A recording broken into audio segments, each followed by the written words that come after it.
तो हेलो विद्यार्थी नमस्कार, कैसे हो आप सभी। स्वागत है हमारे इस YouTube चैनल में। आज की जो क्लास है वो हमारी बहुपद क्लास 10 बहुपद वाला चैप्टर है, दूसरा चैप्टर कह सकते हैं इसे। और इसका जो नेम है इंग्लिश में कह सकते हैं पॉलिनोमियल्स। तो क्लास को कर देते हैं हम स्टार्ट। क्यों कहते हो, क्लास स्टार्ट करने से पहले एक चीज़ बता दूं, वीडियो को बिना स्किप किए देखना है। अगर आपको स्किप किए करके देखेंगे तो आपको थोड़ा समझ में थोड़ा ना आए, तो एक एक स्टेप को बड़ी बाइक आदत से आपको देखना है। अब वीडियो कर देते हैं हम स्टार्ट। देखो क्वेश्चन क्या कह रहा है हमारा, लास्ट 5 मिनट की वीडियो बन जाएगी और इसमें आपको बिल्कुल बेसिक से हमारा क्या मीन्स है, आपको एनसीईआरटी के लेवल से पढ़ा रहे हैं। सुविधा आपको प्रश्नावली से लेकर चलना है। जिस प्रश्नावली से आपको पढ़ताएंगे उस प्रश्नावली का आपको ये पहली वाली वीडियो में बेस क्लियर कर देंगे। बेस इसलिए क्लियर करेंगे क्योंकि उसी के अकॉर्डिंग आपको क्वेश्चन आएंगे। हम आपको बिल्कुल पहले सबसे पहले बेस नहीं क्लियर करेंगे, क्वेश्चन के हिसाब से आपका बेस क्लियर करेंगे, क्योंकि इसमें एनसीईआरटी कोर्स है, इससे अलग कोई क्वेश्चन आ नहीं सकता है। तो वीडियो कर देते हैं हम स्टार्ट। क्वेश्चन क्या कह रहा है, आपको सबसे पहले क्वेश्चन पढ़ना है। क्वेश्चन क्या कह रहा है, किसी बहुपद px के लिए y = px का ग्राफ नीचे आकृति में, जो कि ग्राफ जो आकृति में 6 क्वेश्चन से आकृति में दिए जा चुके हैं। प्रत्येक स्थिति में px के शून्यकों की संख्या ज्ञात करनी है। px के शून्यकों की संख्या का मतलब है ये वाली जो लाइन है x वाली, ये वाली, ये ज्ञात करनी है सिर्फ हमें। इसमें कितने शून्यंक हैं। शून्यंक का मतलब है जो ये लाइन जा रही है ना, ये कौन सी प्रतिच्छेद कर रही है, इसको कौन सी लाइन है, इसका लसांक मतलब ये कह सकते हैं आपको, ये वाली जो लाइन है, अदर जो लाइन आ रही है जो इसके बाद वो कौन कितनी बार इस लाइन से, या तो ऐसे कह सकते हैं प्रतिच्छेद कर रही है, या ऐसे कह सकते हैं इससे कितनी बार टच हो रही है इस लाइन से। समझने का फर्क है। आप जिस तरीके से समझना चाहो उस तरीके से समझ सकते हो। अब देखो px के शून्यकों की संख्या ज्ञात करनी है। अब देखो इस वाली लाइन से कोई ये वाली लाइन छिप रही है, नहीं छिप रही है, इस पर शून्यकों की संख्या है, शून्यकों की संख्या 0 है, क्योंकि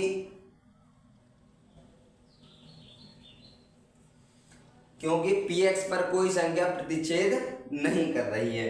आप इसका आंसर इस तरीके से भी लिख सकते हैं, और या आप 0 करके भी इसका आंसर बिल्कुल सही हो जाए। आप थ्योरिकल लिखोगे तो थोड़ा समझ में आएगा। अब देखो सेकंड वाला क्वेश्चन क्या कह रहा है, ये इस वाली लाइन पे देखना, आपको इस वाली लाइन से छेड़नी चाहिए सिर्फ px। क्वेश्चन क्या कह रहा है, px वाली लाइन शून्यकों की संख्या कितनी है, शून्यकों की संख्या = 1। सेकंड वाले क्वेश्चन में शून्यकों की संख्या जो कितनी निकल के आई है, 1, क्योंकि जो ग्राफ x है उस पर कितनी बार संख्या छिप रही है, रेखा जो कितनी बार छिप रही है, 1 बार। x पर कितनी बार छिप रही है, 1 बार। तो इसे शून्यकों की संख्या कितनी है, 1। अब नेक्स्ट चलो, अब जो ग्राफ x पर कितनी बार छिप रही है ये रेखा, 1 बार, 2 बार और 3 बार। 3 बार छिप रही है, तो शून्यकों की संख्या कितनी है, शून्यकों की जो संख्या है वो है हमारी 3। अब नेक्स्ट चलो, इस पर शून्यकों की संख्या कितनी है, 1 एंड 2। 2 बार टच हो रही है एक्स रेखा पर। भाई तो एक्स ग्राफ पर कितनी बार टच हो रही है, 2 बार टच हो रही है, तो ये शून्यकों की संख्या कितनी है, 2। अब 5वें क्वेश्चन पे चल रहे हैं। इस पर 1 2 3 4, इस पर शून्यकों की संख्या कितनी है, 4। मेरा मीन्स था तुम्हें समझाना, मेरा मीन्स क्या तुम्हें समझाना, समझो। अब देखो समझ में ऐसा तो नहीं, आपकी समझ में नहीं है भाई, ऐसा हो ही नहीं सकता गारंटी के साथ। अब नेक्स्ट चलो, इस पर कितनी बार टच हो रही है ग्राफ एक्स पे, ये ग्राफ एक्स है, ग्राफ एक्स, और ये ग्राफ वाई है। अब देखो इस पर कितनी बार टच हो रही है, 1 बार, 2 बार, 3 बार। शून्यकों की संख्या कितनी है, 3 है।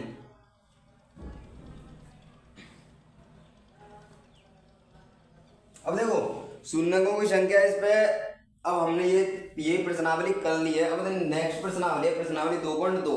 2.2 क्वेश्चन क्या है, निम्न द्विघात बहुपदों के शून्य ज्ञात कीजिए और शून्यकों तथा गुणनफलों के बीच संबंध में सत्यापता की जांच कीजिए।